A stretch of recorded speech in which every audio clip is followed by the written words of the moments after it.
Hi, it's Laurie, author of Growing Forward When You Can't Go Back. I'm going to read excerpts of chapter 4 of my book, To You and the Ducks. I'm at Trout Lake in Burnaby, which is right next to Vancouver, BC. Chapter 4, Uprooting with Naomi. Oh yeah, the first story in this chapter is called Mama Bird and the Lumberjack.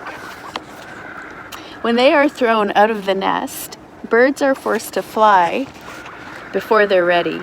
This forest parable tells of a lumberjack who saw Mama Bird building her nest atop a tall tree. He knew the tree would be felled soon and she would lose her home and babies. So the lumberjack pounded the base of the tree with the back of his axe. Mama Bird was disrupted and had to find a new home for her nest. She chose another tree and started to rebuild.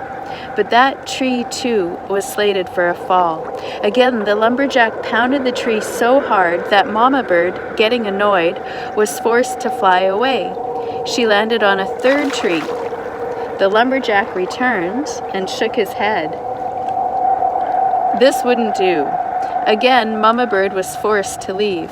Confused and cross, she built her nest atop a high rock, sheltered from the sun, rain, and wind.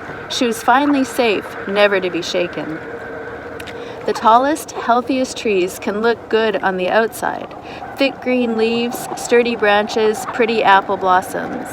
We nest there, not realizing the trees are diseased, unsuitable, or slated for a fall. We refuse to leave, unable or unwilling to see the spots of rot in the trunk, beneath the leaves or under the soil. We ignore the wilting branches, patchy fruit, and bitter root. Sometimes we're shocked and confused when we're pushed out of a tree. Sometimes we don't know what the lumberjack knows. My sojourn to Israel. The first time I went to Israel, I was 29 and on a mission to meet my dad for the first time. I'd sent him a letter 6 weeks earlier, not wanting to catch him off guard by showing up unannounced. I suspected his wife and kids didn't know about me, and I wasn't sure he'd want to meet. He didn't respond to my letter. Did he even get it?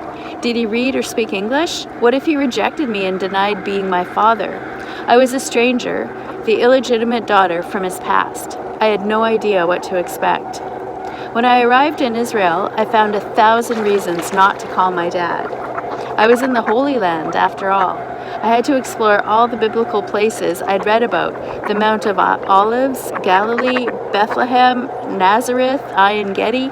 I expected to see my dad everywhere I went. I didn't know what he actually looked like, of course. I could only imagine. When I finally summoned the courage to pick up the phone, the first thing my dad said was, "What took you so long to call?" We met in the lobby of the King David Hotel in Jerusalem. We immediately recognized each other because I looked just like him. I look so Jewish, in fact, that both Jews and Palestinians think I speak Hebrew. I look more like my father than his other children, but I'm the outsider. After we met at the King David Hotel, my dad invited me to stay with him. He didn't approve of my hostel accommodations in the Christian quarter of the old city, so I found myself meeting his Canadian wife and 3 teenage children at their home. His wife is from Vancouver, where my dad met my mom 30 years earlier. In 1971, my stepmom did what my mom couldn't do. She moved to Israel and started a family with my dad. Talk about building a nest in a whole new forest. Before meeting my dad, I struggled with anger and resentment. It wasn't fair that he abandoned me and didn't offer any support while I trudged from one foster home to another. It wasn't fair that I had no emotional, social, or financial resources to help me through university. It wasn't fair that I had to teach myself everything about growing up. Meeting my dad was good, but it didn't heal my pain. In fact, meeting him had the potential to make me feel worse. He was an excellent husband, provider, and father to his other children, giving them everything they needed to survive and succeed. Yay for them! Boo for me. Meeting my Jewish family didn't make me bitter about how unfair life can be, but it didn't make me better either.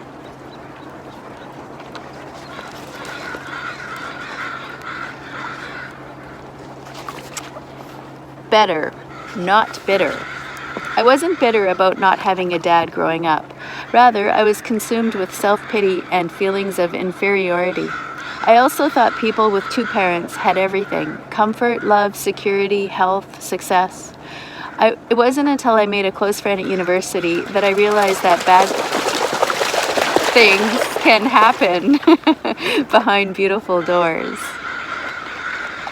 To protect her privacy, okay, the dogs are much more fun than reading my book. To protect her privacy, we'll call her Bunny. She had the cutest rabbit tattoo on her neck. Her dad was a surgeon, her mom a school principal. Her brother and sister were finishing their university degrees. Bunny didn't have to worry about tuition, books, groceries, or rent. She spent holidays with her family, sometimes meeting them in Maui or Paris. I yearned to be part of her smart, respectable family. Oh, the security and the comfort of a family like that. I was confused, though, because Bunny was miserable. She wore black clothes and dark makeup, pierced her nose and eyebrows, tattooed her body with cute animals and scary skulls. She was irritable and depressed, taking medications for various health issues. She struggled through university, not because she couldn't handle the coursework, but because she couldn't handle life. Never did I learn why Bunny was so bitter, but it slowly dawned on me that having a two-parent home doesn't guarantee happiness, success, or security. Nor did it ensure a healthy identity. I also learned that adapting to life's surprises and storms isn't about who our families are or how much money we have. It's about who, not what, we trust through the unpredictable seasons when we're thrown out of the nest and forced to rebuild. Flying back to Mama Bird. Let's revisit Mama Bird in her nest. What if she ignored the lumberjack's warning thuds at the base of the tree? It would be understandable, for she'd built a comfy home in a healthy tree with lots of shady leaves. Not to mention oodles of bugs and worms to feed her babies. Mama Bird was a mama, after all, not a soaring eagle or a trotting turkey. She couldn't just fly or waddle her away from her home and start over. When the lumberjack shook the tree, Mama Bird decided to hold tight to the nest and ignore the new season. When the lumberjack stopped chopping, Mama Bird buried her head beneath her wings and clutched her babies close. When the tree crashed to the ground, down came Mama Bird, nest, baby birds and all, flailing in an explosion of bark, branches, and dirt. Dazed, Mama Bird gathered her babies on the forest floor, nestling amidst broken branches and falling leaves. She decided to rebuild right there on the ground because she just couldn't leave her familiar surroundings. But then the crows circled, snakes slithered, and darkness crept in, and Mama Bird realized she had to make a decision. She could stay on the ground and face the known threats, or take a risk and re-nest in a new tree. Shaken and scared, she wished she didn't feel so alone. But look, a flock of geese was flying overhead, 2 robins trailing them. If they were flying so free and fearless, perhaps she, too, could test her wings. Sometimes we're forced to face a new season, and it's hard. It hurts. Leaving a familiar home or beloved person is painful, even if we have no choice, even when we actually choose to leave and start over. That's the end of chapter 4.